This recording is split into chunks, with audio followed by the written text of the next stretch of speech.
What's up everyone, Coach Tony from Bomvex Strength, and today I'm going to talk about the importance of a strong squat walkout. Now, everyone talks about the squat setup, everybody talks about how to descend the right way, how to initiate coming out of the hole the right way.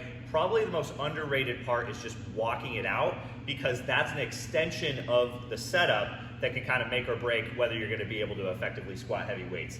So I think we can assume that getting tight during any of the big lifts is really, really important, making sure that your whole body is working together to control the weight so you can lift very heavy weights. And the walkout is probably the only truly unstable part of a squat, because at some point you're only going to have one foot on the ground, even if it's for a very brief amount of time. But if the weight's really heavy, walking backwards on one foot at a time can be problematic if you don't take it seriously. And that right there, I think, is an important thing to think about, is that some people just don't take it seriously. But if you're very methodical about it, if you're very deliberate about your walkout, it can be an important extension of your setup. So I go through my squat setup here. I'm very ritualistic about it. It's the same no matter whether it's the empty bar or whether it's a 1 rep max. But we get real tight, and then we unrack the bar.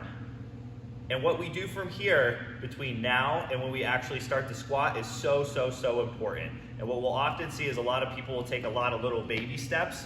It'll just be too much time and too many steps, and we'll lose a lot of tightness that way. We want to have either a 3-part walkout or a 2-part walkout. A 3-part walkout is probably more realistic, whereas a 2-part walkout would be ideal, and I'll show you both. So I unrack the bar, and what I want to do is I want to take 1 step back with 1 foot, 1 step back with the other foot, and then a centering step if I need it, just to get my feet symmetrical, hence the 3-part walkout. So 1 step, 2 step, centering step. In a perfect world, we would only need 2 steps. And if you practice your walkout, you can get it down to a 2-step walkout, where I unrack 1 step, 2 step, and I've got my feet exactly where I want them.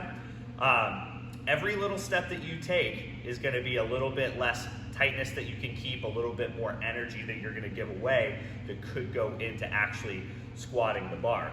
So I've had lifters ask me before, how do you get really good at your walkout? How do you make sure that you don't lose any tightness on your walkout?